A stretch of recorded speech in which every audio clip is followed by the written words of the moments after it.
mucho a Ruth, les agradezco mucho a las colegas del Nodo que me hayan invitado. Me siento muy agradecida eh, y muy honrada de poder cerrar junto con ustedes su charla. Yo espero que sea una charla interactiva, no me interesa hablar solita, me gustaría como primero ir y contarles qué son las epistemologías feministas, segundo, plantearles la propuesta de una pensadora que es una bióloga que tiene un doctorado en primatología, que justamente tomé esta autora porque yo sé que a ustedes les va a resonar su pensamiento y después de que les haya contado de la propuesta de esta bióloga y primatóloga que hace una epistemología feminista de la ciencia, que nosotros veamos cómo fue cómo fue el comportamiento de la ciencia durante el año 2019-2020, cómo fue la producción de artículos científicos, cuáles fueron los temas más relevantes. Les voy a mostrar un estudio sensiométrico que se hizo sobre el año 2019 y 2020 y además cuál fue el impacto de de esos artículos en las redes sociales. O sea, cómo como sociedad estábamos reflexionando la pandemia y cómo eso se volvió importante para la opinión pública. Y además les voy a mostrar una serie de críticas, por ejemplo, de cómo la pandemia nos mostró que como sociedad tenemos ciertos sesgos racistas, xenofóbicos, ¿no? Sexistas, y que esos tienen que ver con cómo son el mundo, porque los datos y los modelos nunca son neutrales, sino que con ciertas perspectivas y con ciertos sesgos que tienen que ver con la variable género, con la variable clase social, con la variable raza, y que ninguno de estos modelos es 100% y que pasa por muchos problemas que, la propia perspectiva de género o las pensadoras feministas han hecho ya muchas reflexiones sobre el tema. Entonces, sin más, ya aprendimos cómo compartir nuestra pantalla y cómo ponerlo en modo ver pantalla completa. Eh, Hicimos la prueba y fue exitosa, ¿no? ¿Lo pueden ver bien? ¿Sí? ¿Me escuchan bien? ¿Todas y todos me escuchan bien? Sí, sí, se ve bien y se escucha bien. Bueno, muy bien. Yo le llamé a mi charla Reflexiones feministas para una ciencia que observa la pandemia, porque lo que yo quería hacer es, yo sé que con ustedes está una de las pensadas, pues estuvo la doctora Norma Velázquez Graf, que quizás es la gran pensadora o teórica sobre las epistemologías feministas, y tuvieron a otros colegas hablando sobre el tema, y quizá lo que les mostraron a ustedes fueron reflexiones sobre la pandemia, ¿no? Es decir, cómo en la ciencia hicimos ciertas reflexiones sobre la pandemia, por ejemplo, sobre ciertas reflexiones sobre cómo fue un trabajo desigual entre las académicas y los académicos, que ahí se mostró como las trayectorias en las que las mujeres teníamos tres cargas de trabajo, es decir, trabajadoras, madres y además cuidadoras, ¿no? Pudieron mostrarles ciertos modelos quizá sobre cómo medir o cómo observar una pandemia. Lo que yo voy a hacer es un juego doble de reflexión. Lo que voy a hacer es proponerles una propuesta reflexiva para observar a las investigaciones científicas que estaban observando la academia, es decir, hacer una observación sobre las observaciones científicas que se estaban haciendo sobre la academia. Y eso es como una especie de metateoría o metaobservación que hacemos sobre la ciencia. Este tipo de métodos son los métodos que yo aplico. Yo hago una investigación sobre las asimetrías de género en la ciencia y en el IMAS justamente lo que hago es una modelación matemática de la producción científica, pero además hago un análisis cualitativo de las experiencias de las mujeres en primera persona, ¿no? Entonces, este trabajo sobre las reflexiones feministas para una ciencia que observa la pandemia, en el año 2021, yo coordiné junto con otros dos colegas del CRIM y de la Universidad de Tarapacá en Chile, un, un seminario que se llamó La pandemia de la sociedad.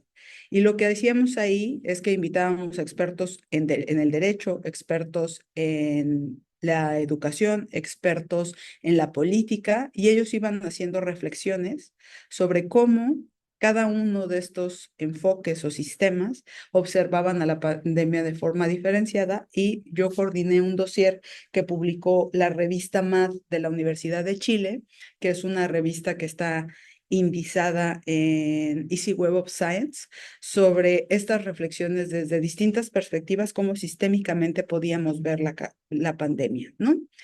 Y lo que yo hice después de estar 6 meses de charlas continuas con estos expertos fue intentar hacer una metateoría que nos permitiera desde las perspectivas, desde la ciencia feminista, que nos dieran instrumentos para observar una pandemia, pero instrumentos que tuvieran los menos sesgos posibles.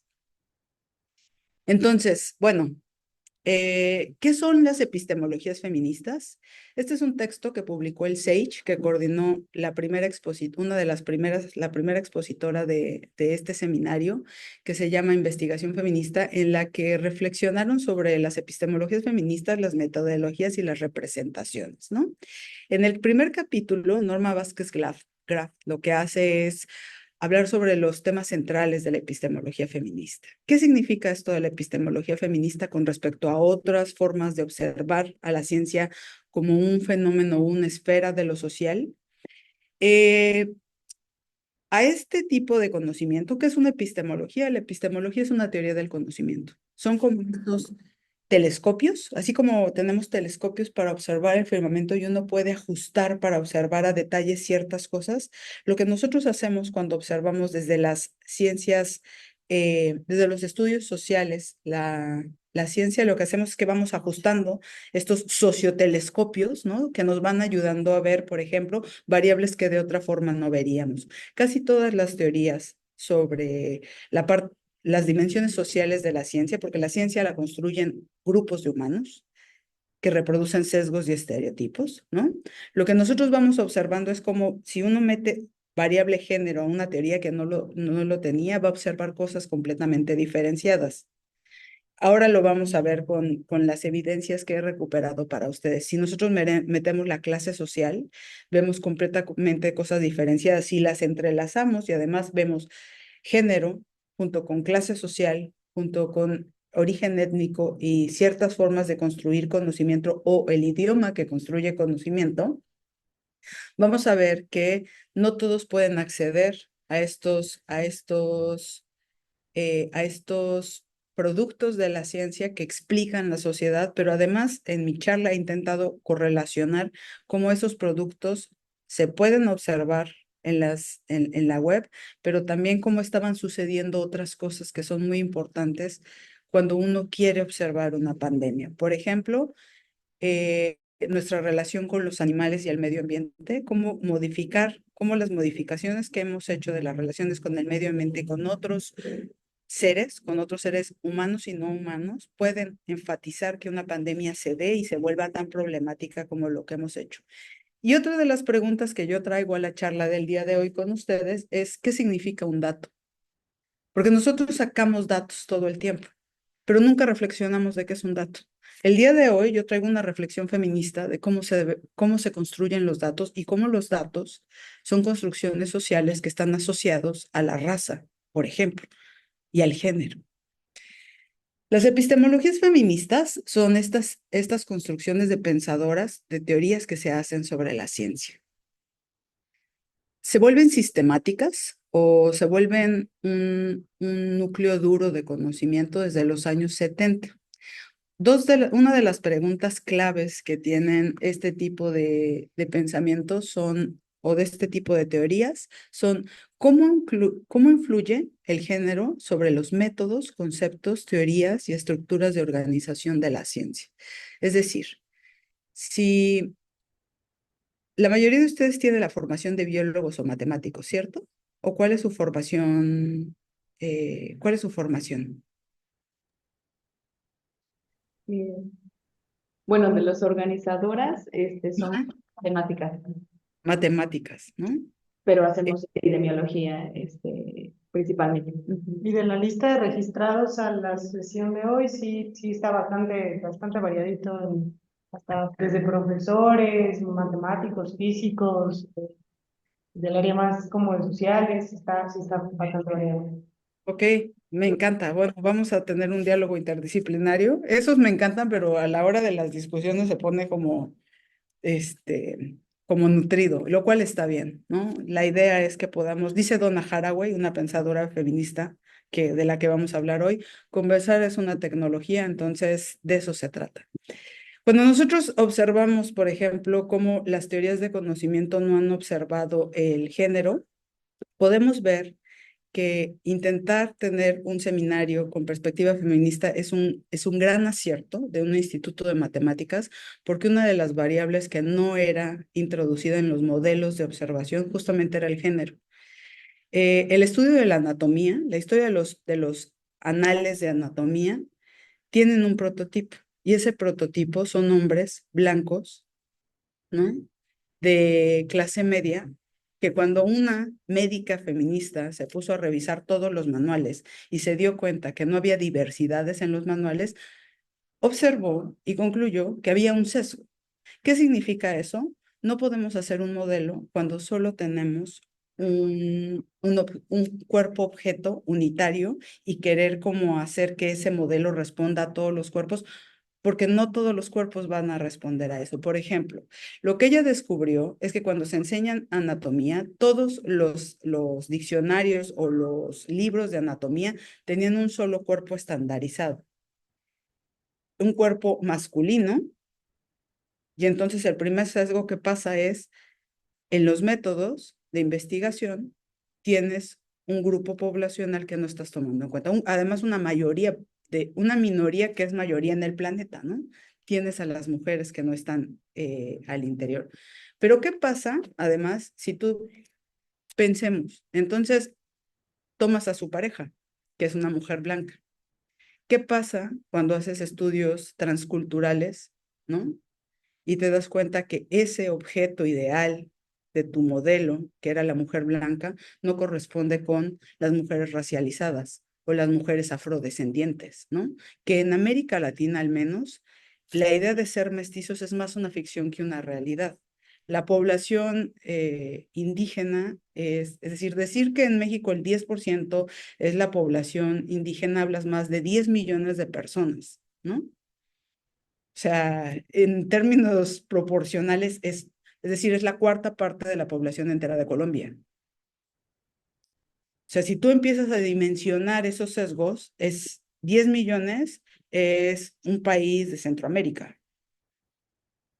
Entonces, ¿qué es lo que hacen las epistemologías feministas? Primero, decirnos que hay un problema con la objetividad y la neutralidad de los modelos, porque están sesgados y cuando toman un sujeto, el sujeto que van a estudiar es el hombre blanco, porque ellos han sido, es decir, nosotros podemos acceder a la universidad hasta hace 50 años, ellos han sido mayoría y llevan 150 años más que nosotras estando en los procesos educativos, pero no solo eso. En México, el dato es que del total de las plazas que existen de profesores y profesoras investigadores, solo el 30% son mujeres, el 70% son hombres.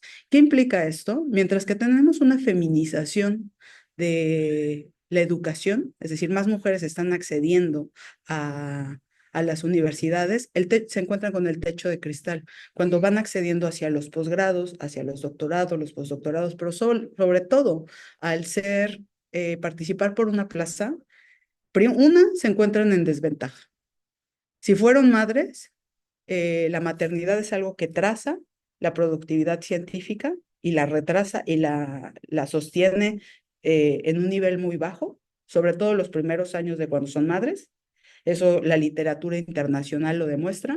La segunda es, como nuestro rol, como la sociedad está dividida entre lo femenino y lo masculino y a las mujeres nos toca el trabajo de cuidados, nosotros tenemos una desventaja porque tenemos una cosa que se llama la pobreza de tiempo.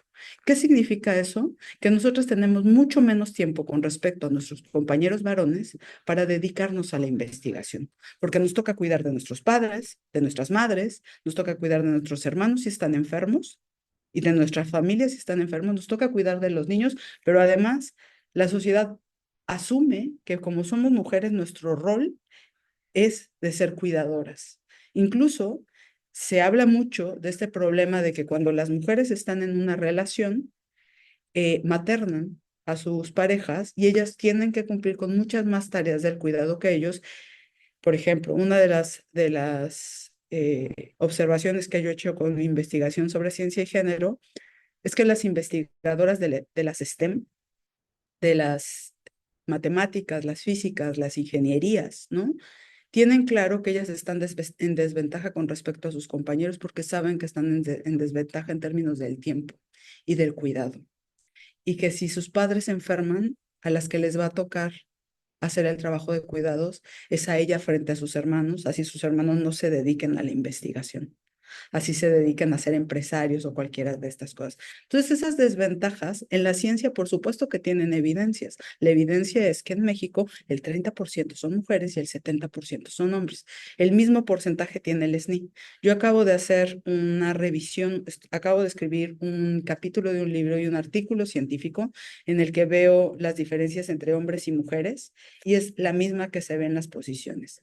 Las mujeres no están accediendo, es decir, si acceden al SNI, acceden al nivel candidato y al nivel 1, los hombres de las ciencias físicas y las ciencias naturales están concentrando los niveles SNI 2 y SNI 3, entonces la ciencia no es parcial. Y la ciencia no está siendo objetiva ni está siendo neutral con nosotras. Al ser la ciencia un producto de la sociedad, está todo el tiempo operando bajo sesgos y estereotipos de género. ¿Qué dicen las epistemologías feministas sobre esto? Hay que hacer investigaciones en las que se relacione el género con variables como clase, raza, edad, entre otras. Entonces, ¿cuál es la propuesta que yo les hago el día de hoy? Como yo sé que ustedes son matemáticas, pero trabajan temas de la biología, pues bueno, les voy a traer una pensadora feminista que es una experta en biología porque es bióloga de formación, pero además hizo un doctorado en primatología. Ella es una primatóloga experta. Esta pensadora se llama Donna Haraway. Donna Haraway es una investigadora de la Universidad de Santa California. Eh, Ella ha hecho diversos estudios, desde estudios culturales, epistemologías feministas, historia de la ciencia, de la biología en particular y de la primatología, y ella hace una serie de propuestas que resultan muy interesantes. Donna Haraway, para entrarle un poco al pensamiento de la teórica feminista Donna Haraway, ella dice eh, que para pensarlo, por ejemplo, para pensar en una pandemia, tenemos que aceptar en un principio que existen actores heterogéneos. ¿Qué significa eso? Que en la pandemia no solo son los humanos los que son como grupos sociales lo que es importante modelar, sino que si nosotros quisiéramos modelar una pandemia, tendríamos que modelar su relación con los animales, con el virus y con el medio ambiente. Entonces, los actores, la naturaleza de actor se desdibuja de actor social y el propio COVID, el virus es un actor dentro de una pandemia. El medio ambiente, ahorita vamos a hablar sobre los mercados húmedos en China, pero en el mercado de Sonora, en Ciudad de México, no pasa nada distinto. Ya me dirán ustedes si en Querétaro funciona un poco igual. Cómo los mercados de comida se vuelven, porque si la tesis de Wuhan es real, que esa es la más acertada, de dónde comenzó el coronavirus, nuestra relación con los animales y el modo en la que tratamos a los animales es muy importante. Y una modelación epidemiológica tendría que estar justamente observando cuál es nuestro vínculo con cómo nos alimentamos o con otras especies al menos. Entonces, no es solo el sujeto, el ser humano, y esto se entiende mucho desde el análisis de redes. Si ustedes les voy a mostrar un análisis de redes después sobre la ciencia, pero si ustedes piensan en el análisis de redes, ¿qué es necesario para que haya una red? Al menos dos nodos y un vínculo. Y si ustedes ven que los dos nodos están teniendo un intercambio, un nodo puede ser, Bruno Latour es un pensador francés que estudió el laboratorio de Pasteur, ¿no? Es muy interesante cuál era la relación de los humanos con el anthrax. Lo que se dio cuenta es, si tú pones un nodo aquí y otro nodo acá y estableces un vínculo, estás haciendo una relación de propuestas heterogéneas de actores. ¿Por qué? Tú puedes decir que una persona X y una persona Y tuvo un vínculo, ¿no? Pero si tú dices, hay un señor que, eh, que quiere hacer un intercambio con otro señor y vamos a ver qué es el intercambio. Entonces, tú ves la relación y dices, este señor intercambió a su hija por 50 vacas. Los nodos es, hay dos hombres que intercambian algo y el vínculo es una vaca, o puedes hacerlo cuatro nodos, ¿no? Se establece el vínculo donde otro nodo es la vaca y en este es la hija. Lo que te están diciendo este tipo de pensamientos enredo, el pensamiento relacional, es que las vinculaciones que nosotros hacemos en el mundo real no solo es entre humanos y que los animales y los virus no haya como relación. Vean lo pandémico, es decir, si tú, a mí me acaba de dar COVID, por eso me parece tan sintomático y tan fuerte que esté hablando de esto, porque además nunca me había dado y por primera vez yo tengo un problema de alergias. Entonces tengo 5 vacunas y aún así afectó todo mi sistema, ¿no? Tengo un problema de memoria, es decir, como si no, como si me hubiera dado cuando no hubiera estado vacunada por las condiciones que yo tengo en mi propio cuerpo. Pero bueno, ¿cómo fue que pasó esta infección de coronavirus? Yo me iba a Brasil, estuve en Brasil en septiembre a dar una ponencia en Recife y a mí se me ocurrió 2 semanas antes salir a un bar, ¿no? Y no me había vacunado 6 meses, en 6 meses. Y se me ocurrió salir en un bar y de repente en el bar se empezó a llenar de mucha gente, ¿no? Y alguien por ahí tosió, estornudó, no sé qué, ¿no? Eh, y a los 2 días yo tenía fiebres, me sentía muy mal y entonces fui a que me hicieran la prueba y positiva, ¿no? Yo había estado en una fiesta, yo fui el sábado al bar y tuve una fiesta familiar. Al día siguiente yo no me sentí mal, pero lo que me dijo el doctor que me hizo la prueba fue, vaya y háblele a todas las personas con las que haya estado los últimos 4 días, ¿no? Entonces yo le llamé a toda mi familia y bueno, nadie salió como positivo, pero esos son los vínculos, es decir, ese es lo propicio de las pandemias, que puede como un solo nodo infectado puede generar un montón de nodos y esos nodos fueron a otra fiesta, un montón de nodos y entonces se va volviendo eh, como expansivo. Eso es muy interesante cuando uno enseña teoría de análisis de redes sociales.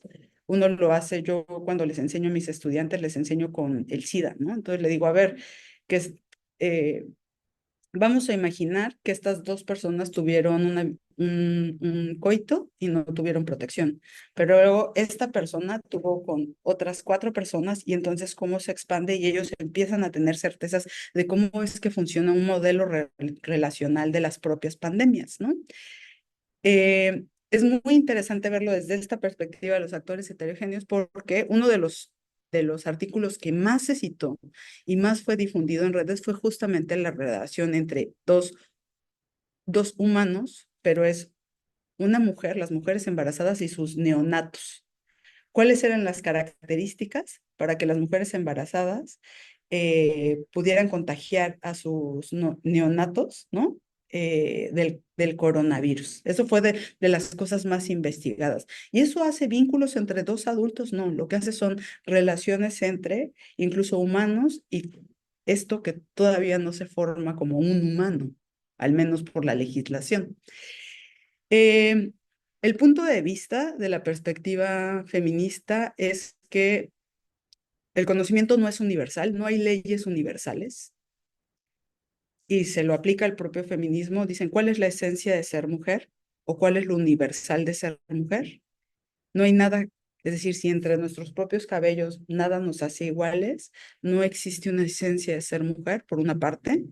Y segundo, va contra dos grandes corrientes filosóficas, el universalismo y el relativismo. Y no todo vale. Sentirte mujer no te hace mujer, ¿no? Entonces, lo que dice es que los conocimientos son parciales, es decir, ningún conocimiento es universal. Todos los conocimientos son parciales, todos los modelos son parciales, como un poco a la Gödel, ¿no? la incompletitud de las teorías. Todas las teorías son incompletas, todos los modelos están incompletos y están situados. Es decir, se entienden ciertas categorías de conocimiento situadas y desde ahí podemos construir los modelos. Y bueno, para que sea feminista, la propia autora lo que hace es una apuesta por el pensamiento feminista como un método, pero además contra el antirracismo. Y vamos a ver por qué es importante construir modelos que tengan la raza trazada, porque el problema con la pandemia de COVID-19, si algo despertó, fue nuestro racismo y nuestra xenofobia, ¿no? Que eso no está apartado de cómo construimos conocimiento. Vamos bien. ¿Cómo van?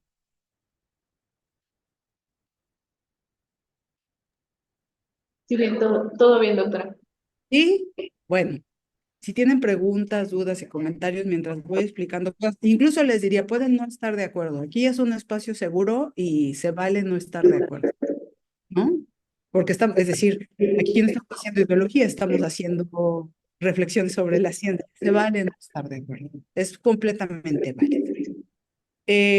Lo siguiente de esta propuesta de los actores heterogéneos que dice la bióloga y primatóloga y pensadora feminista Donna Haraway es que nosotros tenemos compañías híbridas. ¿Qué significa eso? No hay una cosa que esté de este lado que sea la sociedad y otra cosa allá afuera que sea la naturaleza, sino que nosotros estamos imbricados. La naturaleza y la sociedad está todo el tiempo imbricada. Tenemos parentescos con otras criaturas y con otros bichos. Por ejemplo, ella escribió este libro que se llama Seguir con el problema, que fue su último libro, después de dar una conferencia en Brasil sobre el cambio climático, y la pregunta que trazaba esa conferencia era, ¿cómo pensamos con los animales? Es decir, cómo nuestro parentesco con los animales nos ayuda a pensar el mundo. Y es muy bonito porque ustedes pueden leer ese libro y ella le dedica el capítulo 5 a su compañero, a su compañía híbrida, que era una perrita que se llamaba Cayenne, que Cayenne era una perrita ya adulta que estaba teniendo incontinencia y ella le tiene que administrar el Premarin y entonces hace toda la historia de cómo aparece el Premarin en el mercado de la farmacología, de cómo es que se encuentra una sustancia que solo estaba en la orina de las mamíferas femeninas y que al principio eran mujeres a las que se ponía a orinar para sacar eso ahora no recuerdo, pues es como es lo que debería de contener el medicamento y después descubren que las yeguas, cuando orinan embarazadas, lograban tener la misma sustancia que requería hacer el Premarin. Y entonces cuenta toda la historia de cómo en Canadá empezaron a hacer eh, establos con yeguas embarazadas que orinaban y sacaban es que no recuerdo el adjetivo que es, como lo que obtienes, ¿no? Para hacer el medicamento y en algún momento lo logran hacer artificial en un laboratorio y entonces ahí cierran en Canadá todos estos establos con yeguas y tienen que matar a las yeguas, ¿no?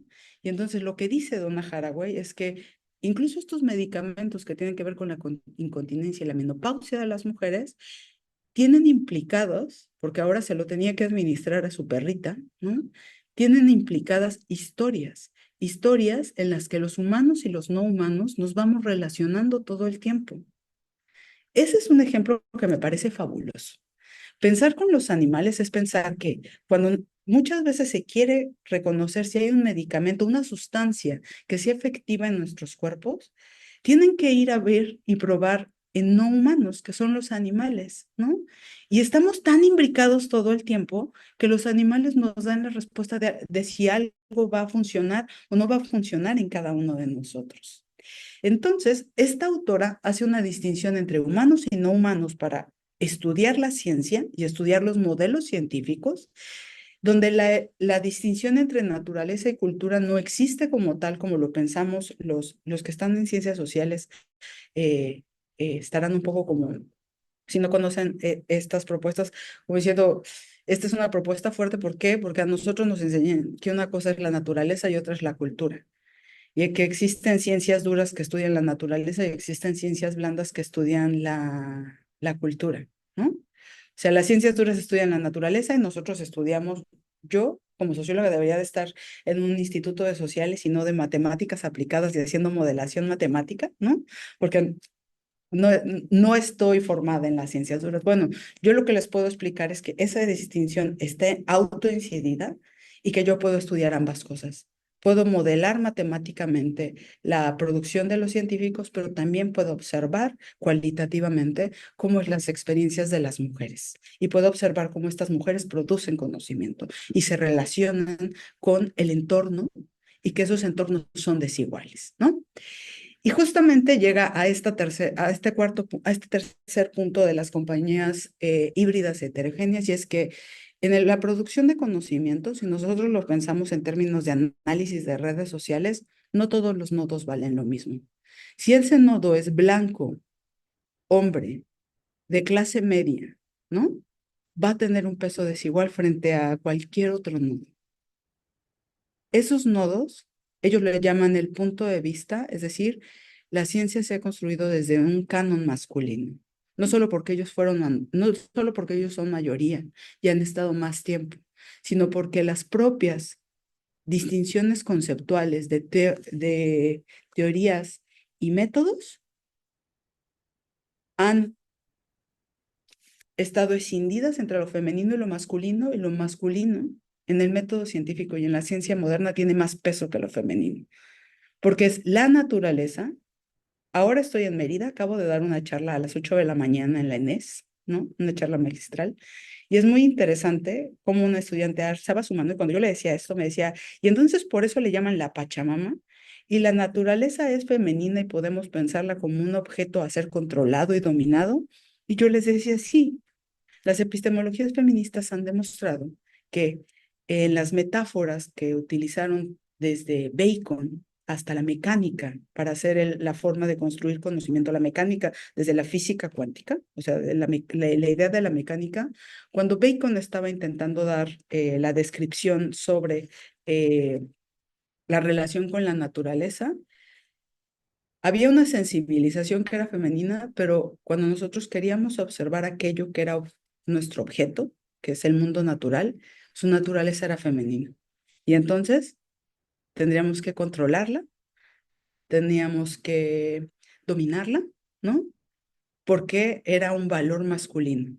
Es decir, la ciencia ha estado dotada de normas y valores que son profundamente masculinos. Bien, la idea de las feministas no es que no exista una objetividad, sino que hasta los años 40 la objetividad era una cosa que se observaba como ahistórica, y lo que se dieron cuenta, sobre todo un físico que se llamó Thomas Kuhn, que estudió las revoluciones científicas y los paradigmas, lo que se dio cuenta al estudiar la propia física es que existían tres grandes paradigmas y que había un momento en el que había una revolución porque las teorías que existían, por ejemplo, las teorías de Newton, no explicaban ciertas cosas que aparecían con la teoría de la relatividad tanto de Einstein, por ejemplo, hay ciertos postulados de Einstein, como yo estudio la física, conozco como estas discusiones de los físicos teóricos, hay ciertos postulados de Einstein que no se han podido comprobar empíricamente, ¿no? Pero sobre todo hay problemas de las discusiones que dio Einstein en los años 20, de los años 20 a los años 40, que no se han resuelto hasta ahora, que los físicos teóricos siguen discutiendo con esas formas de observar el mundo, ¿no?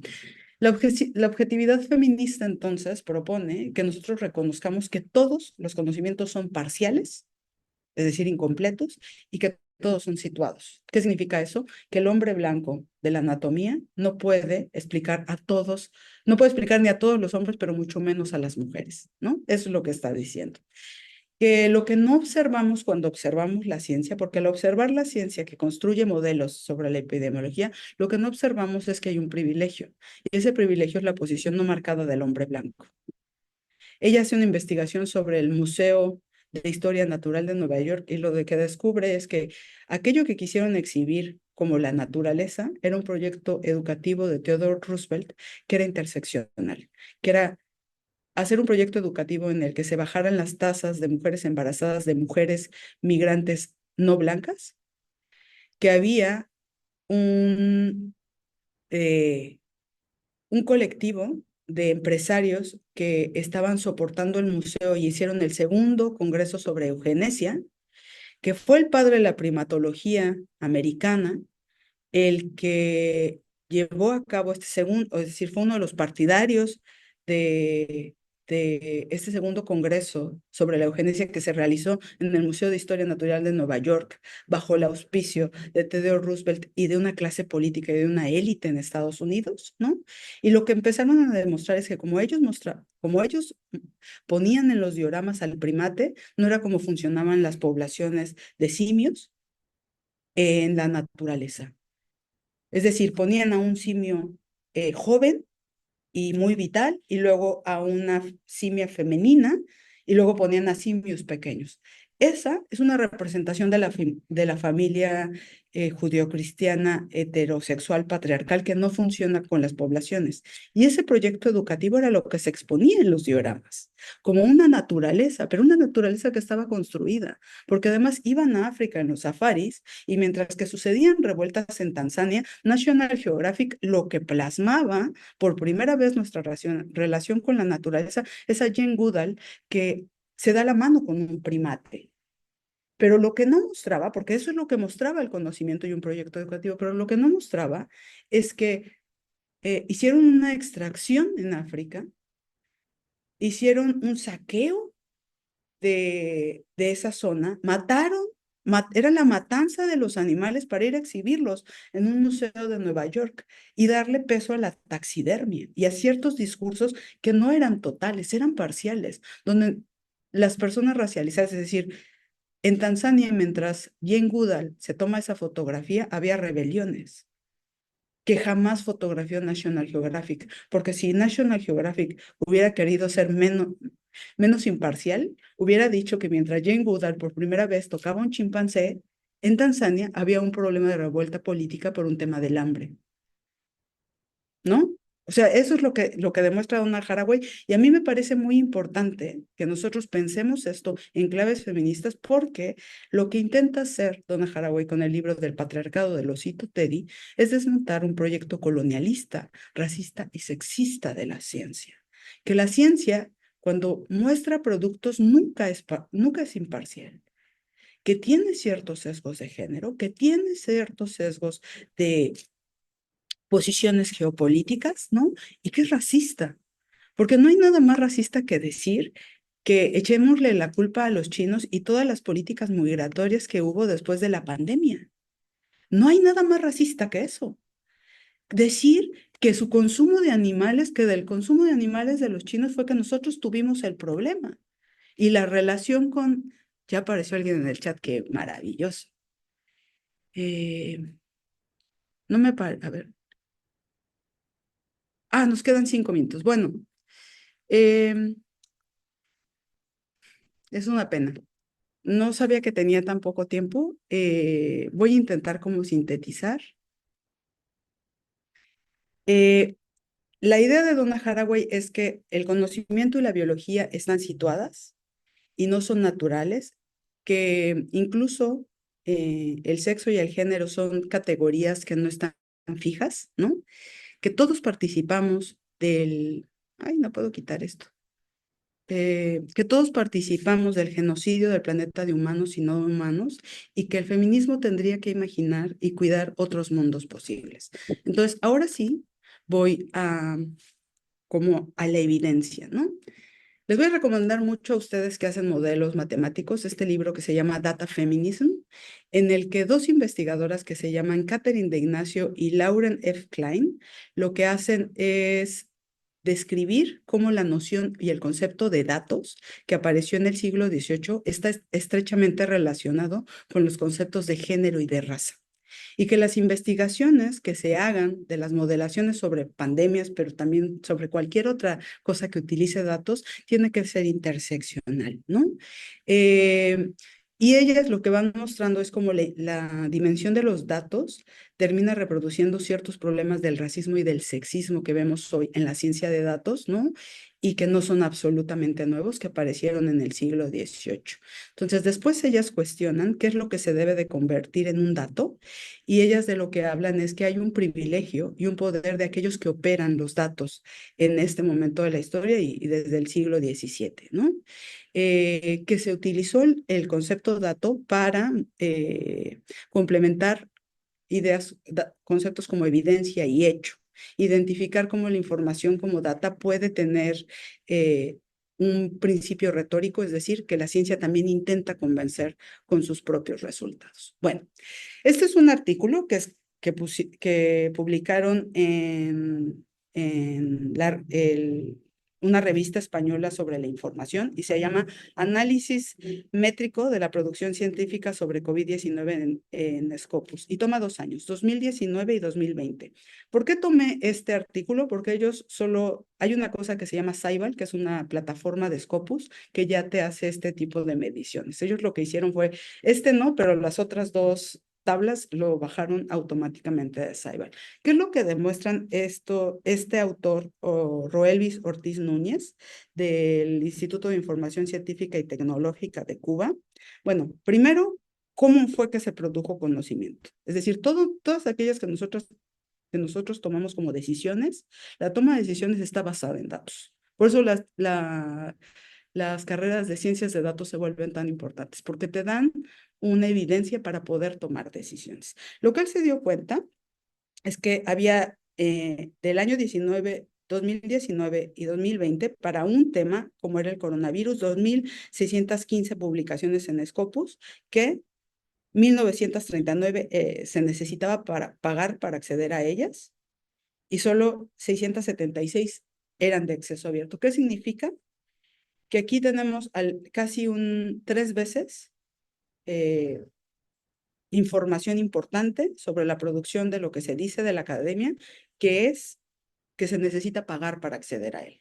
Es decir, que la ciencia abierta no estaba operando, ni ese conocimiento era tan difundido, ¿no? Eso es lo primero que está diciendo. Que mientras en el 2009 apenas alcanzaron a publicar 2 artículos, para el 2020 ya teníamos 674 artículos publicados. ¿Qué fue lo que hizo el coronavirus? Revolucionó la ciencia. Metió un tema y todos empezaron a producir porque necesitábamos hacer evaluación de lo que estaba pasando.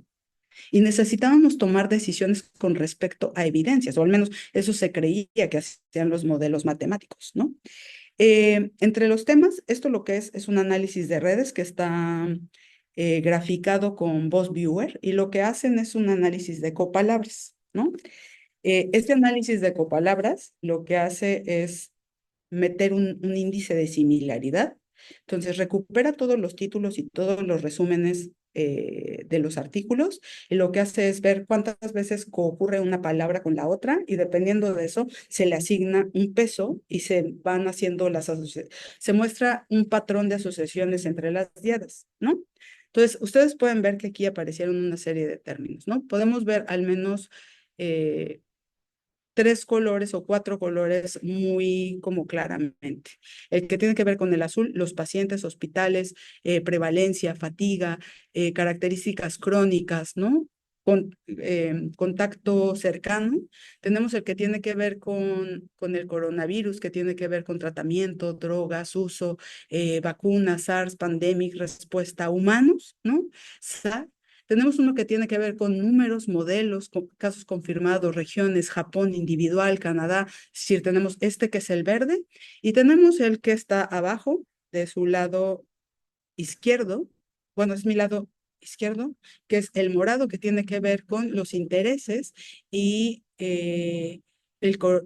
las muertes por coronavirus, ¿no? Así es como nosotros estudiamos cuando hacemos una modelación científica de la ciencia.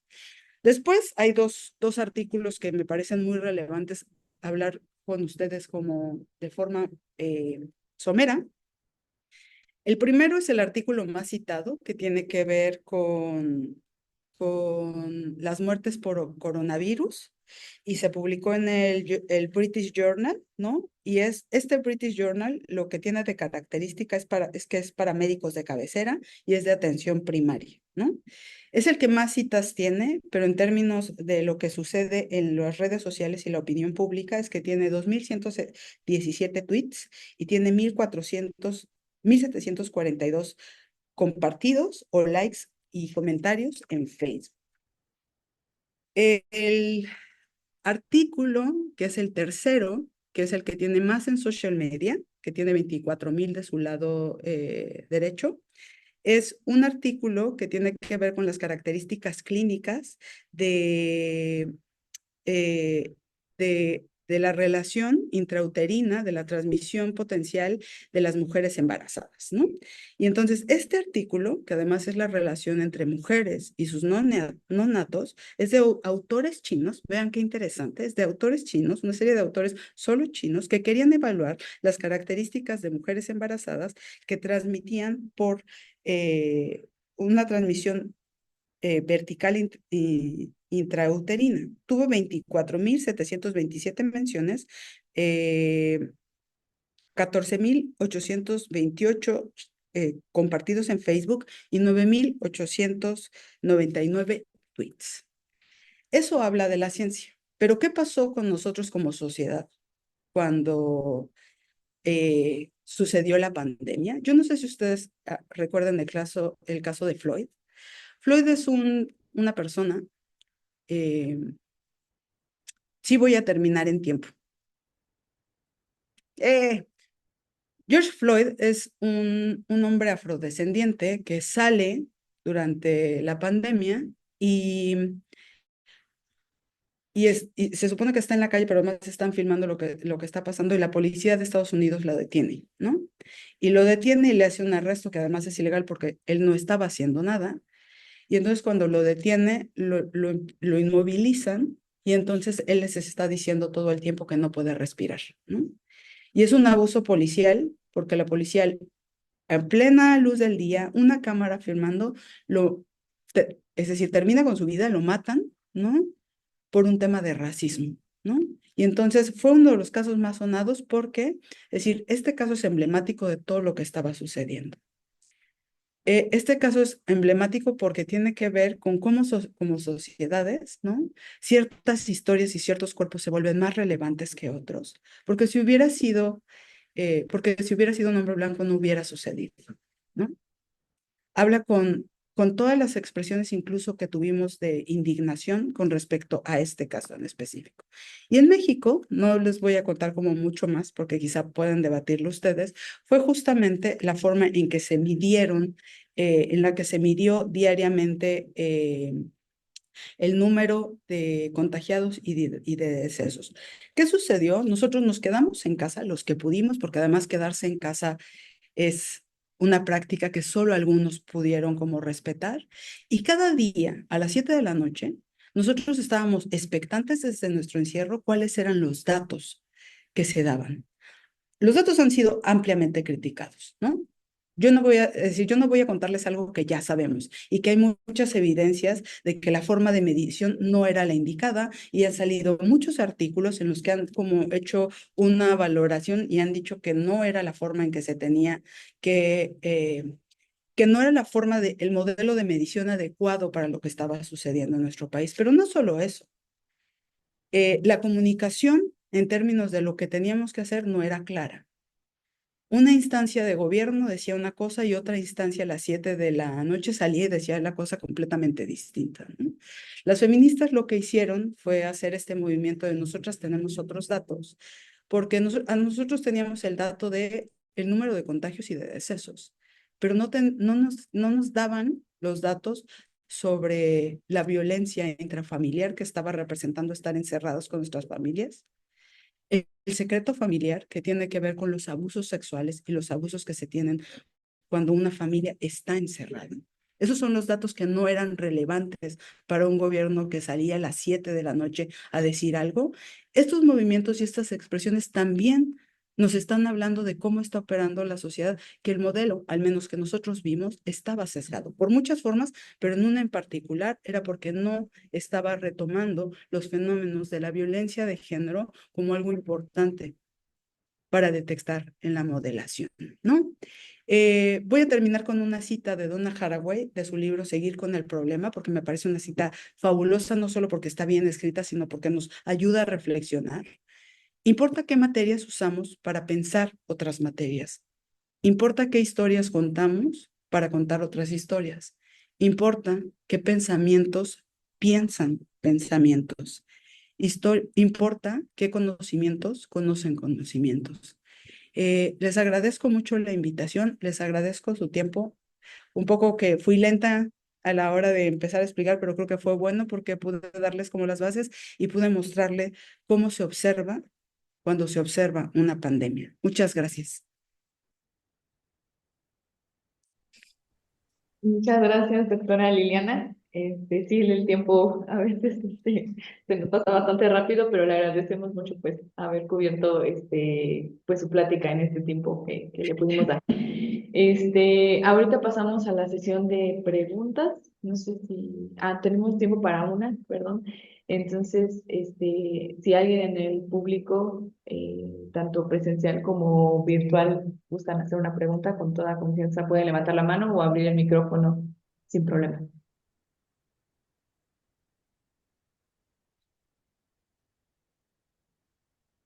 Yo tengo una pregunta, Ujú. ¿sí? Sí, Sí, claro. Mi nombre es Jorge Velasco, aquí en Juriquilla. Y una de las cosas que estamos trabajando aquí, el equipo de trabajo es el organizador de este evento, y nosotros hacemos modelos. Usamos Sí, herramientas matemáticas de cierto tipo para predecir el devenir de una epidemia. sí. Y los modelos pues, son herramientas, es como martillo o un serrucho, y eso va a seguir siendo martillo o serrucho. Y una de las cosas que nos motivó a pensar en estas cosas es porque tenemos un proyecto en el que precisamente nos hicimos preguntas similares a las que ha mencionado en términos de la modelación matemática y Ujú, la necesidad que existe de incorporar la estructura poblacional, la estructura regional, grupos de riesgo y cantidad de otros factores que en general no están incluidos, pero, pero en el contexto en el que se hace el modelo. Los modelos van a seguir siendo modelos, van a producir número de casos y no van a producir otra cosa. Meterle más factores los hace más complejos y menos parametrizables y más difíciles de defender y realmente no van a aportar gran cosa porque los números que saque no van a poder ser verificados de ninguna manera. Entonces, tenemos este dilema entre la incorporación de información más detallada y la factibilidad de que el modelo entonces siquiera funcione. mm, Y esas son las preguntas que nos llevaron a armar esencialmente este seminario. La ujú. importancia del contexto. Y una de Sí. las cosas importantes es que se deduce de lo que has mencionado y además creo que Naomi Oreskes es quien ha hablado acerca de esta situación de epistemológica, de método científico y que realmente lo que importa es la diversidad y la heterogeneidad de la apreciación de la perspectiva para poder tener una visión más objetiva de lo que es la ciencia. En esta, considerado que estás en el IMAS, Ujú. mi pregunta sería al respecto siguiente. Por ejemplo, el modelo SIR es el modelo SIR y nunca va a dejar de ser modelo SIR. Y lo Sí. único que puede producir ese modelo es número de casos por unidad de tiempo, basada en Mm, una cierta estructura de contacto. Y el sí. punto es que necesitamos darle un contexto adecuado para interpretar ese número con toda la complejidad y toda la diversidad de perspectivas que debe haber para que no nada más sea 10 y todos somos iguales, sino que de estos 10 hay que tener consideración por qué no son todos iguales, ¿no? Cosas de ese tipo. Pero no Sí. hemos encontrado realmente en la literatura nada que nos permita una guía de Mm, cómo hacer estas cosas. Hay mucho teoría alrededor de perspectivas distintas, pero concretamente la aplicación de estas ideas a algún caso particular es muy difícil de encontrar. Por ejemplo, esta situación que mencionaba sobre los datos. que el dato trae toda una connotación ideológica de perspectiva, que no es nada más un número. Pero eso, ¿en qué estudio se está aplicando? Esa, Sí, esa, reflexión teórica que además yo creo que todos estamos de acuerdo al respecto, al menos desde el grupo, sí, ¿dónde está aplicada? sí, ¿Cuál es el ejemplo que muestra cómo esa perspectiva te da nuevas cosas? Yo lo puedo entender, o lo podemos entender teóricamente, es totalmente se entiende y uno mm, puede estar de acuerdo, pero ¿qué estudio teórico hay? ¿Qué ejemplos hay? Nosotros nos ha costado mucho trabajo encontrar esos ejemplos que realmente den una nueva perspectiva en la interpretación y contexto en el que se hacen mm. los modelos. Pero si tú conoces alguna de esas cosas, sería realmente muy interesante porque eso es lo que queremos hacer con lo